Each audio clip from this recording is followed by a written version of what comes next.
follow Christ? Does anyone have any examples? What does it mean to follow Christ? Anyone? Any examples? Anything that you want to say? No?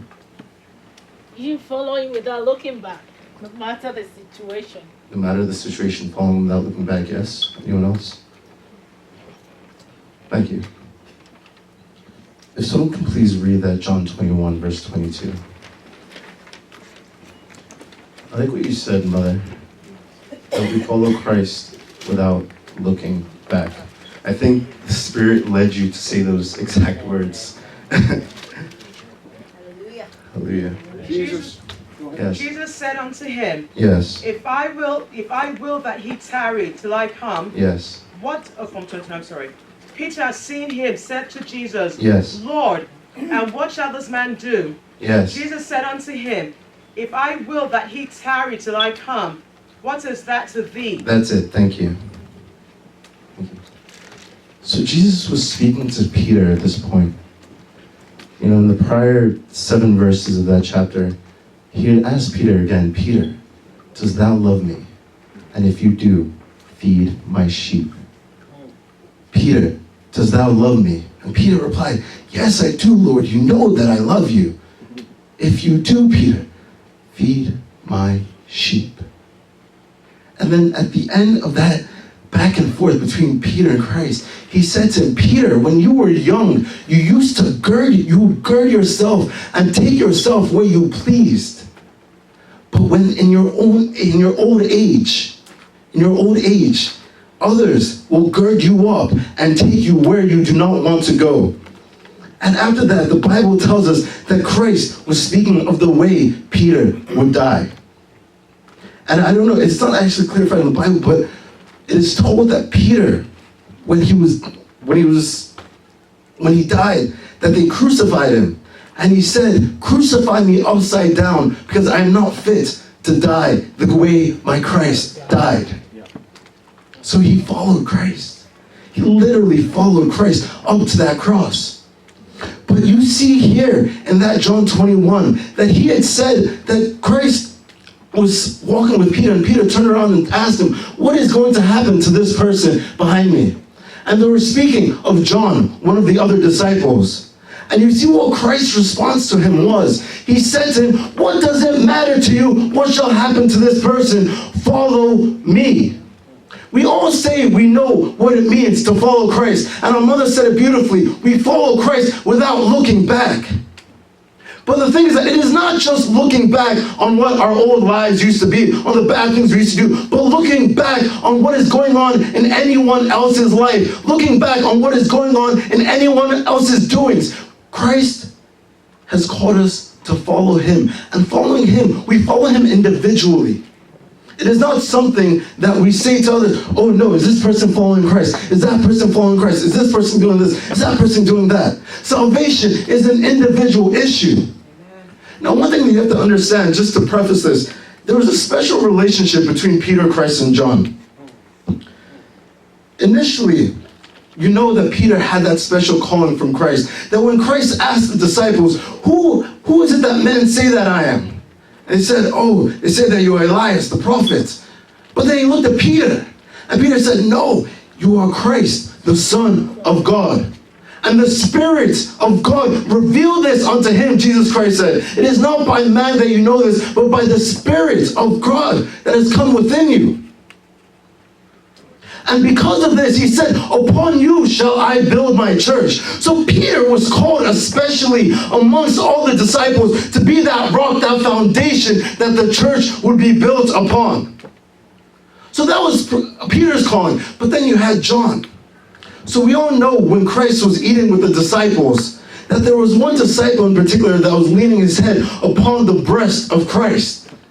And Peter asked this disciple, when Christ had said, one of you will betray me, he went to this disciple and said, hey, buddy, will you ask Christ who it is that we're talking about? And one thing that you have to notice here, first of all, is that immediately Peter was focused on something that he did not need to be focused on. What purpose did it serve that he knew who would betray Christ? Did he have any power to stop it? Did he have any power to change any of it? Maybe it is written in here for us to understand. But Peter had no reason to know this. But John was the one who asked Christ. And it says in that same chapter, if you go to, I think it's John 13, 23 to 26, you can read it in your own time for the sake of time. It said that, and the disciple which Jesus loved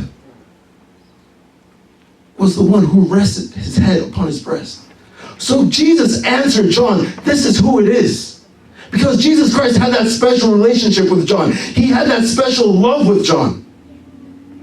And then when we go to the book of John 21 that we had read from today, Christ had presented himself on the beach saying, hey, will you please, do you have any food to eat? And they did not catch any fish. And he said, put it on the other side of the boat and you will see that you will catch fish there. And upon them doing this, John, once again, it references him as the disciple which Christ loved, said, that is Christ. And Peter, upon hearing this, threw himself into the river because he was naked and he was afraid. So as you can see this in these special occurrences between Christ, Peter, and John, you see that there's a special relationship amongst each and every one of them. If you go into the book of Acts after Jesus arose, you see in Acts chapter 3 and chapter 4, when they went to preach to the Gentiles, that John was always found with Peter. Acts chapter 3, Acts chapter 4, it starts off, and Peter and John went to this synagogue, went to this place to preach. So there was a special relationship between all of them. There's a special relationship between all of us here. There's a special relationship between you and your children, you and your wives, you and your sisters, you and your brothers, you and your friends. But this special relationship means nothing to Christ when it comes to following him. If someone can please go to the book of Luke, chapter 10, verse 38 to 42. We all know this story very well. The story where Jesus had gone into the home of Martha and Mary. If someone please has it open. 38. Now it came to pass, yes, as they went, yes, that he entered into a certain village. Yes. And a certain woman named Martha Yes. received him into her house. Yes. And she had a sister called Mary. Thank you. Please, stay right there. So, I want you to listen to those words very carefully. We brush over it all the time. It says, and Jesus came into this certain village. And a certain person, Martha, welcomed him into her home. So we always go over it because we always focus on the story of Martha and Mary being at the feet of Christ. But who was it who opened her home to Christ? Who was it? It was Martha. Martha, who was the one who met Christ at the door. Who, when he knocked, was the one who opened the door to him. Just as Peter was the one who said, you are the person I will build my church upon. You are the rock, the foundation. That should not shake, that should not wave left and right. That should be focused. That I will build my church upon. That had that initial calling. Please, if you can continue. Which also sat at Jesus' feet Yes. and heard his word. Yes. But Martha was cumbered about much serving. But Martha, who was the person who met Christ at the door, was the person who immediately left to go do other things. The person who Christ first saw, who welcomed him into her home, was the person, as soon as he came and started to speak, was the person who was found most distant.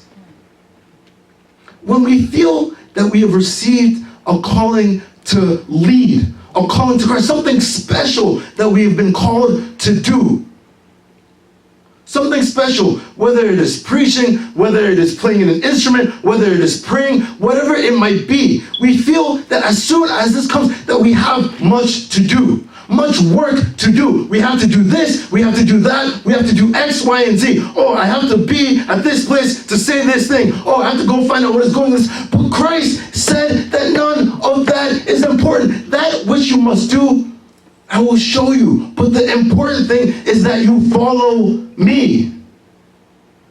If we go to the book of Matthew chapter 6, please, from verses 24 to 34. Matthew chapter 6. We all, thank you. Continue, please. Behold, not, Yes. the fowls of the air, Yes. for they sow not, Yes. neither do they reap, Yes. nor gather into barns, Yes. yet your heavenly Father Yes. feedeth them. Yes. Are you not much better than they? Yes. Which of you, by taking thought, can add 1 cubit to his stature? Thank you. No, that's part of it. No You can man go can back. serve 2 masters. Yeah. For either he will hate the one Yes. and love the other, Yes. or else he will hold to the one and despise the other. Yes. Ye cannot serve God and mammon. Continue. Therefore I say unto you, take no thought for what. Okay, and then she went to 20. Yeah, and that was the verse that she read. Thank you. So do we all understand where this is going now? It is so easy when we feel that we have arrived, when we feel that we have been given some status. I God forgive me, I don't know what my rank is in the church. I don't know if it's senior elder or something like that. God forgive me, it means nothing to me. I understand that there's a purpose and there's a reason behind it, that there are hierarchies in heaven and there's certain that there has to be order. But it means nothing to me because it does not change what I've been called to do. It does not change my ministry, because what that rank is supposed to signify is something spiritual that happened prior. Something spiritual that had to have taken place already. A focus that had to have been bestowed upon you already. But a lot of us have lost sight of that. And there are so many things that we've justified following in place of Christ. It started off that you cannot serve 2 masters. And it specifies in there that the 2 masters, you can't serve Christ and serve money. But money is so replaceable with other things. Things that we've so easily justified. Oh, I need to make sure that, I am earning money, so I need to work on Sundays. Or, oh my goodness, I need to take care of my child, and my child is, so I can't be in there for sermon because I have to do this and do that. Oh my goodness, I have to worry about this, worry about that, left and right. But we have lost sight of the main thing. We are not following Christ. We are not following Christ. Because if we were following Christ, then we would not have worry for all these other things. But yet, we worry, and we worry, and we worry. But what does worrying bring us? If we ask Christ, what is to happen tomorrow? He says, don't worry about tomorrow. Tomorrow will take care of itself. But we worry about all these things every single day. We worry about what is going on in our brethren's lives. That our sister said it earlier, that my father was saying yesterday, that, there was this man who was trampling upon the places where I was stepping, and we're all thinking to ourselves, who is it? Who is it? Like, I think back, but what focus? What does that bring to us? How does that change your own salvation? What does that do for your own life? I have seen forums online of different Bible groups trying to learn, what was it that God meant about this? Will Muslims get into heaven? Will these people get into heaven? It's fun to understand that or reason about it, but what does it serve your own purpose to know those things? Who can know the mind of God? None. So why do you waste your energy on things that do not matter? It's so easy to do. So easy to do. If someone can please open the book of Matthew 10 from verse 34. I'll be rounding up shortly. Think not Yes. that I am come to send peace on earth. Yes. I came not to send peace, but sword. Yes. For I am come to set a man at variance against his father. I have come, so please go through the story. I have come to set a man against his father. So one thing I want you to realize here is that all the things that we consider important, the most important that we have justified is family. Easily. We justify family because we are supposed to, watch out for our brothers and sisters. Those who were born by blood, we have to watch out for. I'm not saying that you shouldn't care about your brothers and sisters. My sister and brother look at me here. Funny. I'm not saying that you shouldn't care for them. But the calling of Christ has no care or concern for those things. That he will set a son against his father. Still love you, Dad. Please continue. And daughter against her mother. And daughter against her mother. And the daughter-in-law against her mother-in-law. Yes. And a man's foe shall they be of his own household. Yes. He that loveth father or mother more than me is not worthy of me. I'm going to rephrase, he that loveth his father and mother more than me is not worthy to follow me.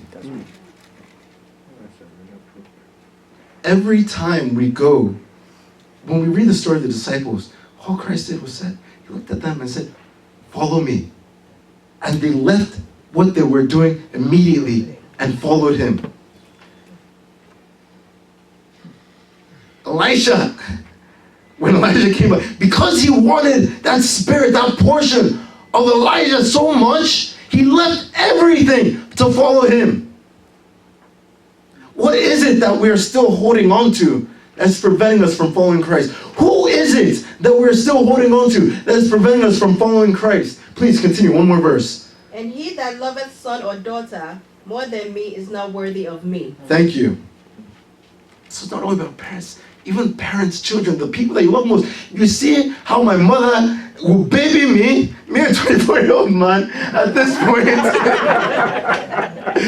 That love that she has for me, more than both of you, that she has for me, even that means nothing to Christ. If Christ calls her to do something, she has to forget me and go. And it is so tough for us to swallow that. It is the hardest thing for us to swallow. We have to truly reflect upon ourselves. What is it that is holding us back from following Christ? I know I'm not perfect. There's so many things that hold me back. But the only way we can follow him is by his Spirit. He said, it is good that I should go. He was telling the disciples, it is good that I should go so that the Spirit may come and lead you, because it is so tough. My favorite Bible chapter, my favorite chapter in the Bible is Romans chapter 7, because it speaks of how difficult it is. That which I hate to do. I come to church, I hear, okay, I'm going to leave church now and I'm going to do X, Y, and Z. But I find myself doing A, B, and C. The exact opposite. But the only way we can do it is through the Spirit. So you have to look inside yourself, like our sister said earlier. Figure out what are those things that are holding you back. And allow the Holy Spirit to come in and guide you accordingly. Amen. May the Lord bless his holy words. Amen.